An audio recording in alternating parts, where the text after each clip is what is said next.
our focus today is going to be to talk about single sign-on. And like what I said about the topic on authentication last time, that is kind of a lot larger topic, and which has quite a few options in terms of how we can configure single sign-on. So what we'll do is we're going to kind of walk through it today, but we'll break it up into I believe maybe two, maybe three shorter videos which we'll post, which will focus on specific use cases, and go into a lot more depth in terms of how we can do how we can configure both the OpenIAM side and the client side that we want to integrate. Okay. So since so in terms of our flow, we'll talk a little bit about what single sign-on means, and largely because we've had kind of a mixed audience here. Some, like I said, some people who know the space really well, and some who are a little bit new.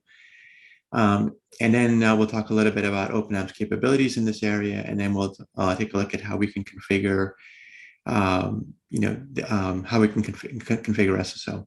Right? There's also a couple of things which we maybe hadn't really planned on, which we'll touch on a little bit, which is we have a component in the framework which hasn't really gotten a lot of visibility, which is a desktop SSO piece. And then there is how we can use OAuth with our API to be able to interact with it. And so we'll talk about how we can set up a Postman client for this. Okay. And as always, if you have questions, go ahead and post, and I'll answer them as we go through this. So when we talk about single sign-on, our goal is to be able to allow users to be able to sign in once and then be able to access their applications without being challenged again. And it's a pretty simple objective, but a lot of times when we talk to customers, they misuse the word single sign-on. A lot of times companies have a unified ID or an identity which they're using to allow people to log in, but they have to log in again and again. And they refer to that as SSO, and they often refer to that as being their SSO ID. And it's not a true sense of SSO in terms of how we tend to look at it, and how I think most people in the industry, which is, you want to be able to authenticate once and be able to go from there. But when you say you want to authenticate once, it depends also where do you want to authenticate. Does it mean that let's say authenticate into OpenIAM and then you can go to your other applications? Does it mean that you authenticate into Windows and from there you can SSO into everything without being challenged again? So different levels of how we can do it. From an OpenIAM perspective, we can support both. You can log into the portal and you can SSO from there, or you can log into Windows and potentially we can turn on Kerberos and we can have a sign in from there as well. So, and the right answer really depends on what's good for your organization. It doesn't really, as always, OpenIAM should not be dictating how you implement SSO within your organization. Okay. Now, the other part is the goals of SSO are pretty simple, right? We want to be able to allow you to sign in once. And with modern applications, it's relatively easy. So if you're using if you're trying to integrate applications like, say, for example, SAML or support SAML, OAuth, or OpenID Connect, we can configure those very, very quickly and be up and running in a short amount of time. That's our ideal scenario, to have those kind of applications to work with. But the real world is really not so simple, and we have a lot of legacy applications still out there. Some of these applications are just, our older web applications built years ago before these standards were created or before people saw the importance of it. And even there, we still see customers with like large enterprise applications and, specific business domains, which are extremely popular, but which still don't support any one of these standards. So, SAML's been around for a long, long time, and so is, OAuth at this point. To make it worse is that some companies still have legacy, fat client applications, right? And these don't support, any kind of standard in that respect. So that makes it a little harder to integrate with as well. And then the other part in this mix is that the identities between these applications may be they may be different. So And that's either a lack of corporate standards or it's limitations of these applications which are imposed on people. And even if we look at AD, for example, there's the SAM account name attribute from its earlier days, which a lot of people use, and that's got a 20 character limit to it, right? So you can't, use, normal, long naming conventions, which say on a user principal name attribute are perfectly fine. And AD is not unique in that respect, right? This applies to many applications in that respect. So this is the landscape that we need to be able to coexist in and be able to solve. Okay. So let's start taking a look at what on the OpenIAM side, what we can do. So first of all, the standards, we're okay here. So we have support for SAML, we have support for OAuth and OpenID Connect. Those are the most common standards which are out there. And OpenIAM can be a identity provider, an IDP, or it can be a service provider, an SP, or it could be both, depending on how the conversation is supposed to go. So let's say, for example, a company doesn't have any kind of an identity provider today. And by the way, sometimes people will use IDP incorrectly also. They'll say that AD is your identity provider. Well, AD is your identity store. It's not an identity provider in a sense of these specifications. It can be an IDP if you enable ADFS, but those people who are using those words are not using it in the true sense of how these should be implemented. Okay. And so part of our challenge is kind of having these conversations and navigating, how people are using these words as well. Okay. So in our sense, the identity provider is really where you would authenticate, and what you would authenticate to is your identity store. It could be the OpenIAM repository, it could be AD, and like we talked about earlier, anything that we have a connector for is really fair game in terms of using that as an identity store if you want to authenticate. For some user populations, that might not, you need to think about performance and latency and how that works. So you probably don't want to point it to your ERP system and have that do all your authentication, right? So you just need to be careful on how we kind of set these things out. So we have some choices there on the SAML side. Also, SAML tends to be a very chatty protocol. There's a lot of back and forth that goes on between the service provider and the identity provider. It's fine for web applications, but when we're dealing with mobile applications, it's a little too heavy, a little too cumbersome. And so for that, you're better off using a protocol like OAuth or OpenID Connect. And OpenID Connect, you can think of it as a layer on top of OAuth. They're not really two radically different specifications. It's an extension on top of the other. And again, these choices of which protocol you use will largely be dictated to you by the applications, especially if it's an off-the-shelf application that you have. But if you're building your own application, then you should take these things into account in terms of how you want this to work, right? Now, the other part of the problem is, or the solution is that all those old web applications that were there, which they're web-based, but they don't support a standard, and we need to do SSO to them. Well, we have a reverse proxy for them, and the reverse proxy can do rewrite URLs, it can do header injection, and in that respect, you can make the SSO work. You have to be careful about this because if it's a badly written app, it's hard to proxy. You will be able to do it, but it may become an absolute nightmare to actually have to go through each page and make sure that it's proxying correctly. And you need to decide if it's really worth the effort.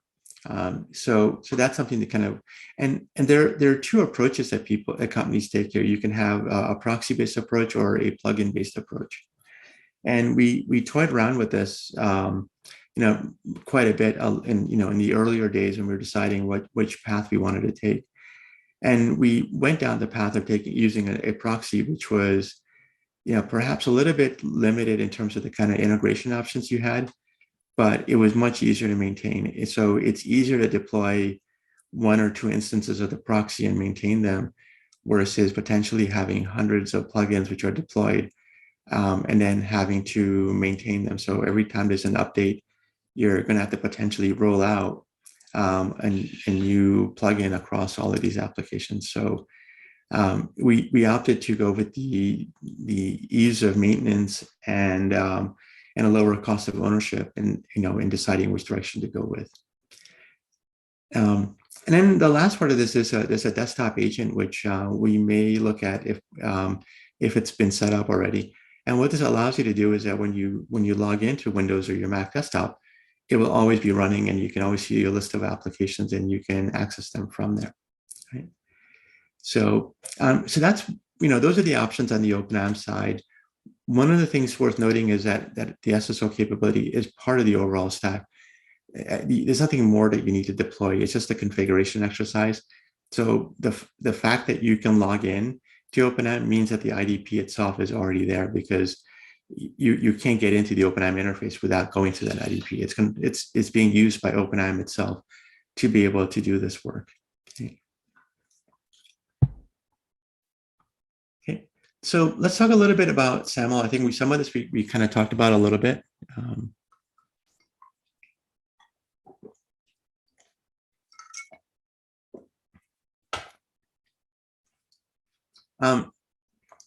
So like I said, when we're looking at OpenIAM acting as an IDP, we define what the authentication store is, and by default, it's always the OpenIAM store. On this, we can define all of our authentication rules. So think about it that you can plug in any directory you want to. So let's say, for example, you're using AD or using Azure AD, and we set up the connector for the appropriate directory. And basically, when the user tries to authenticate, it will hit that backend store through the connector to be able to authenticate.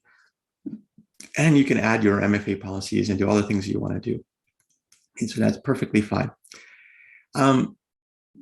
If you already have an IDP in place, so let's say you're already using Azure, or you're using like Office 365, or you're using G Suite, or you're using Okta, and you want to keep using it, then you can just take the OpenIAM app and it can become a service provider to them, so you can SSO into them. So for a lot of our customers who are just using that identity governance piece, and they already have an investment in something like that, then we can plug in. It's really very easy to do. And I'll show you where you can do that when we look at the interface. Okay. And the other part is the IAP is going to control the authentication into for anything that you do. So, but after you authenticate, where you try to get to, that's going to be controlled by the authorization engine. So the URLs that we defined early on, it'd be controlled by that. Okay.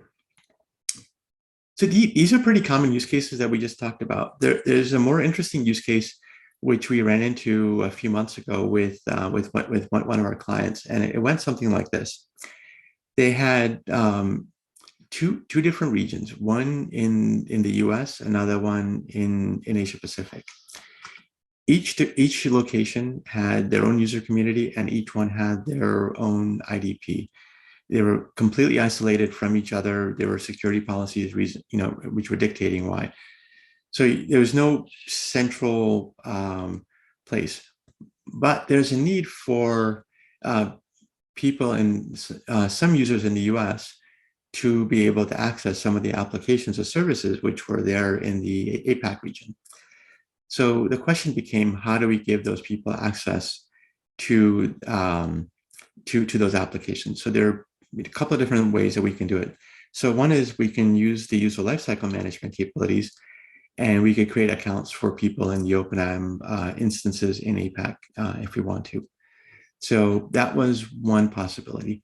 Another one, which is what we ended up doing, is we ended up creating a link between these two IDPs. And so on the IDP for the APAC region, we added a link that allowed them to use a foreign IDP, which was the one in the US. And so they could click on that link, it would redirect them to the IDP in the US. If they were already active, then the session was already there, then they didn't need to sign in again. And it would come back to their local IDP, which was the one in Asia.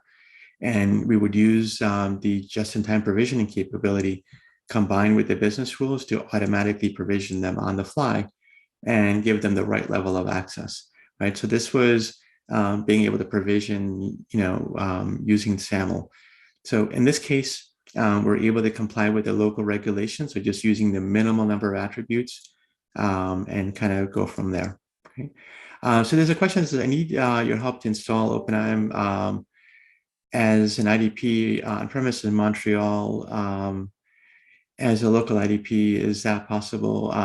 Yes, it is. And so I think we just need to be able to connect.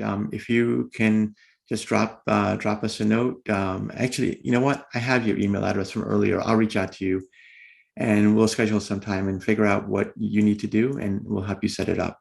Okay. So basically my point is that there are regulatory requirements which are dictating how OpenIAM can be, or any IAM solution can be deployed in a global setting. It is not sufficient to be able to say I have one global deployment where all users in the enterprise use. So if simple requirement, let's just say if you are doing business in the EU and you're doing business in the US and you have people in both, it's unlikely that you'll be able to get away with using one installation for both user populations, because you'll probably violate GDPR requirements at that point. Okay. So let's shift gears a little bit. Let's talk about how we can configure these things. And before I do that, let me just do a short, demo to see how this would work. Now, again, there are a few different ways that SAML can work. There's a IDP-initiated SSO, and then there's an SP-initiated SSO. Basically, what that means is really where's the conversation starting, right? So in our case, we're going to start the conversation from the OpenIAM side.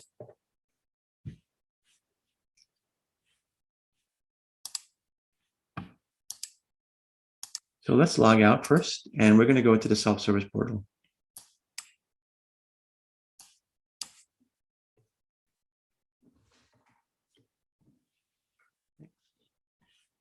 And I'm going to log in as a sysadmin. And let me just grab my password.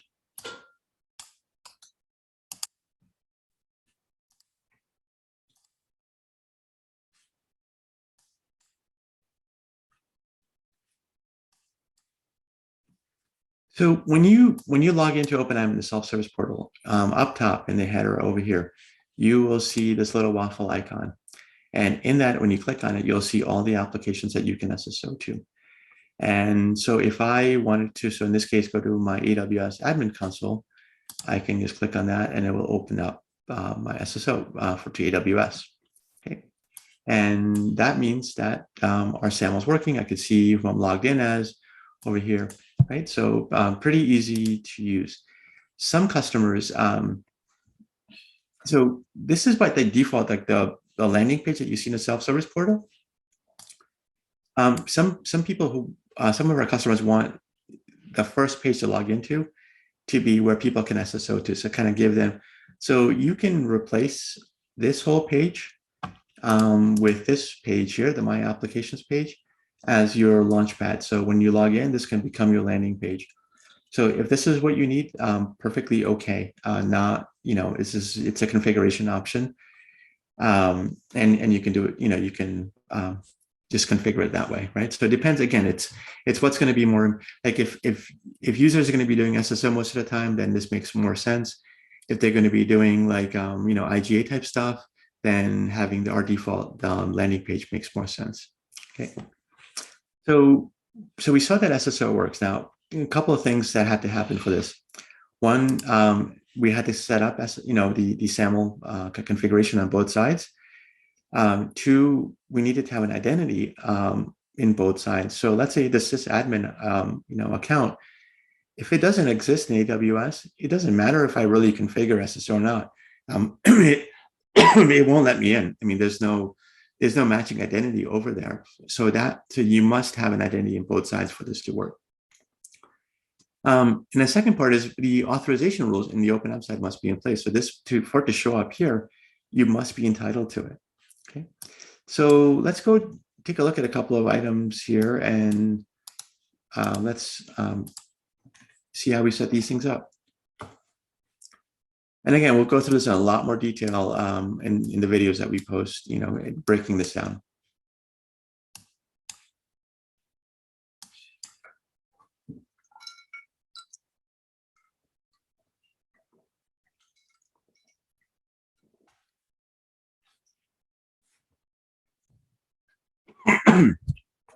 Okay, so first thing to create the OpenIAM SSOs on the OpenIAM side, go to Web Console, go to Access Control, and go to Authentication Providers.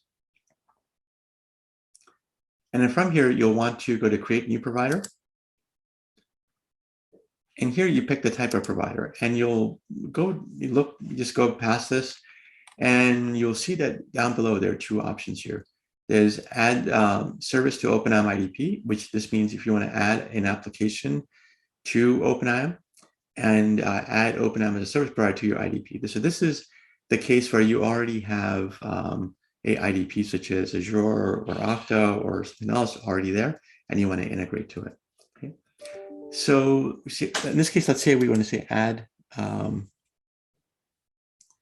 IDP, and then basically you're going to fill out this form. This is all normal SAML stuff, and some of this information is going to come from the client side, right? So let's take a look at what we did for AWS.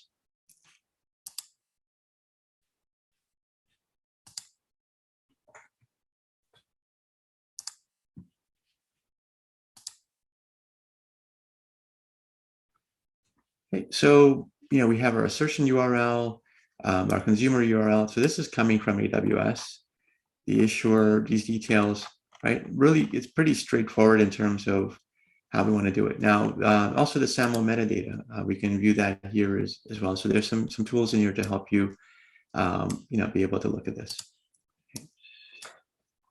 Then it's about whether the keys are signed or not.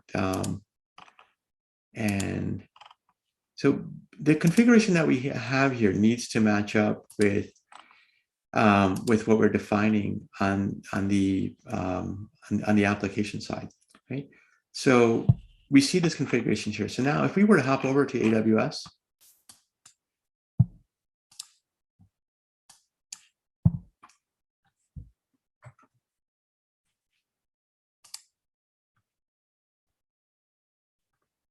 and we look at identity providers, right? So this is where we're going to set it up. This is the instance that we're using. And you'll see the various details that we're looking at, so we can download the metadata, we can import that into on the OpenIAM side. So there's various things, so this is going to give you the details on the application side to be able to bring in, right?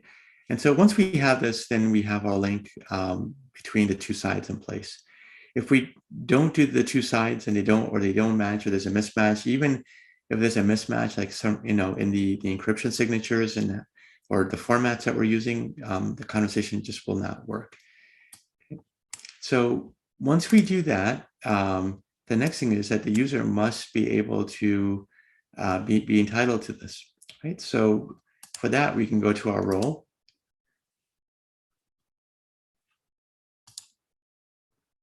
And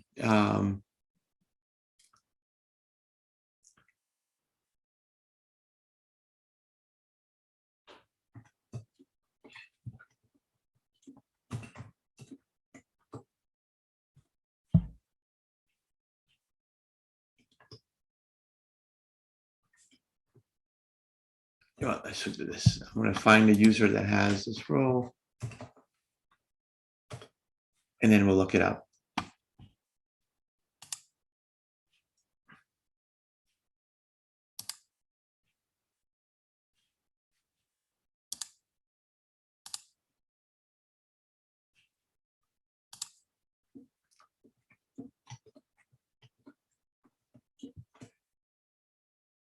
Okay. By the way, so when you're searching, if you need to search, so the searching on this is it's a starts with algorithm. If you need to search for more than one word, just put it in quotes like I have, and it will do a matching of the phrase. Okay. So you look at our role and we go to role entitlements, you will see that this role is entitled to the AWS SSO resource, and it's also linked to the AWS managed system. This means that when I create a user, it's going to provision the account into AWS. So when I create new users and I put them into this SSO demo access role, it's going to do two things. It's going to create the AWS account, the G Suite account, and then it's going to set up the SSO for them at the same time, right? So you have to have this entitlement piece in place, otherwise it doesn't work. Okay.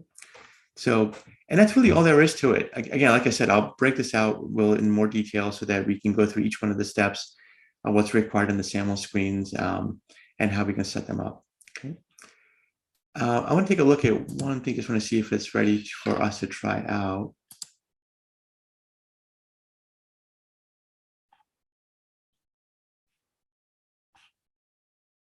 Okay. So there, like I said, there's a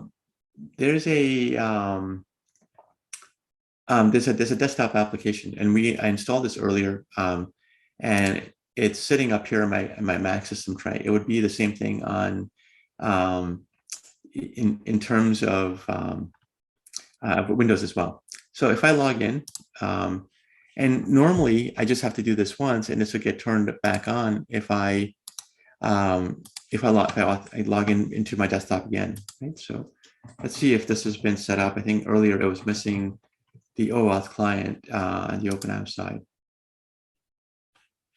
No, they're still working on setting it up.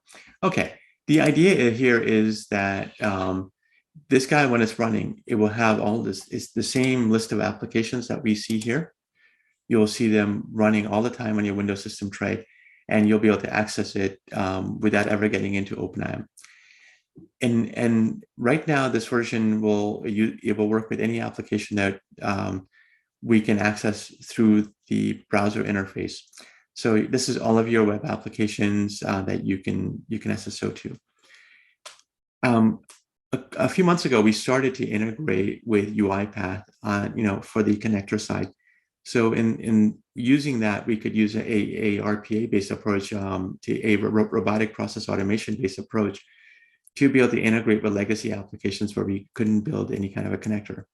So one of the things that we're doing is also integrating that same RPA framework on the SSO side, so that all of your legacy applications, even if you need to access like mainframe terminals, things like that, you should be, you'll be able to SSO into them, right? So this will kind of, but once that framework is in place, you'll be able to SSO into really any kind of application that's there. Today is limited to basically web applications that we can SSO to. The proxy that we looked at, that can also be configured from here. And that's a little bit different. And the way to configure the proxy, it doesn't really require any configuration on the proxy side itself, because the proxy is reading all the configuration from the OpenIAM side. So if we were to take our content provider,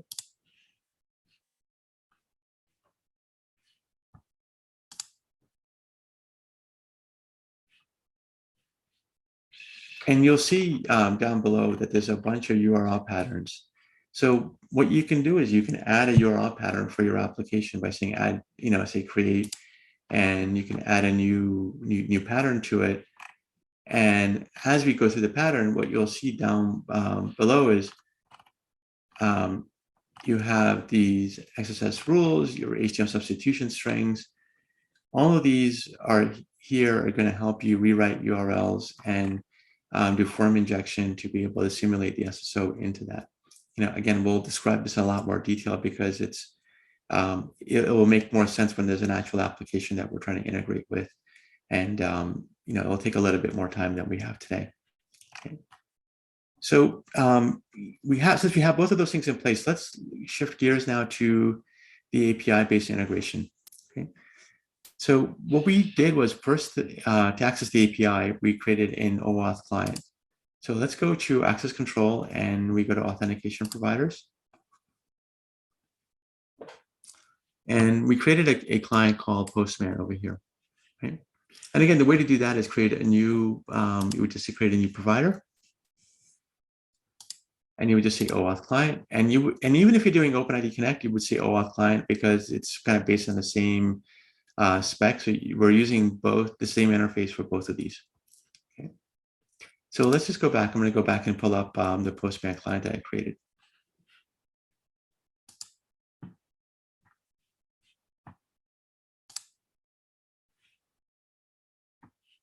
So these two values, the client ID and secret, they're going to be generated by the system. What you'll need to do is fill out your redirect URL, define the JWT issuer, which authorization grant flow you want to use. So the authorization grant flow in OAuth and is going to define how we exchange information, how the flow that the client and the IDP will have in terms of going back and forth, right? And so some of these are more legacy. For example, like implicit grant is in authorization code. Those are from earlier iterations of the OAuth spec. PKCE is a little bit newer, more secure. If you're in the healthcare space, you're going to be using HL7 as an integration option, right? So you'd pick the appropriate flow when you define the scopes. And there's also some details here about the token life, the whether we refresh, is 2FA is turned on or not. So the things that you need to set up. And in the scopes, we can define additional attributes that we want to be able to pass in there. So next thing that we did was we then set up a Postman client. So what I did here was, so I created a new collection, and the first thing you need to do is go to the variables and define your client ID and secret, right? And so once you have that, then you need to go to authorization and define the flow. So this flow is really going to be coming. This needs to match with what you have on the OpenIAM side. So in this case, it's going to be an OAuth2 flow that we're going to use, and we're going to use request headers, the tokens, the postback URL. All of these must match. And your client ID and secret, these are variables which is going to read from the variable screen. Okay. And so once you have this set up, what we can then do is say, we should clear the tokens, make sure there's nothing left over from earlier. And it's going to say, so ask for, and at this point, it's going to redirect you to the OpenIAM login page.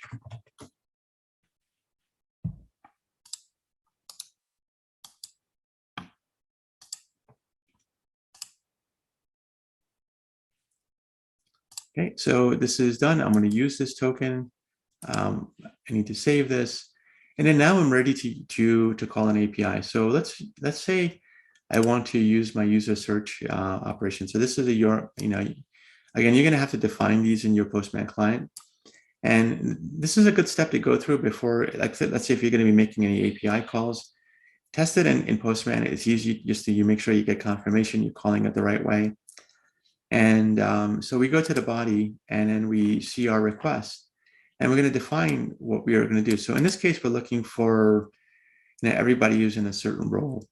And so if I say send, it's going to bring back all the users who are in that role. And you'll see it's quite a few people. Now, if I wanted to, I can also maybe search for something more specific. So let's say, I don't know if this will work, but we'll try it out.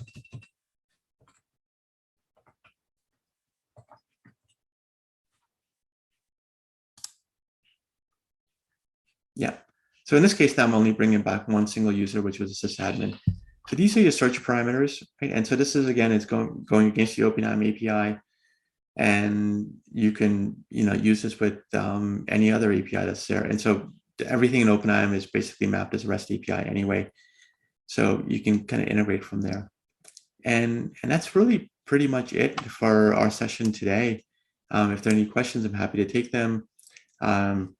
If after the session, if there's topics that you want to see covered, drop us a note. What we can do is we can either publish, new videos or documents to help you, or, we'll include them in the next thing that, next round that we do either later in the summer or early fall.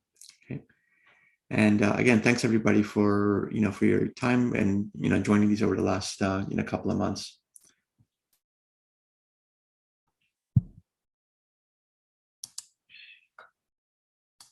Okay. All right. Thanks a lot, everybody. So in that case, if there are no questions, we'll close the call and enjoy the rest of your day.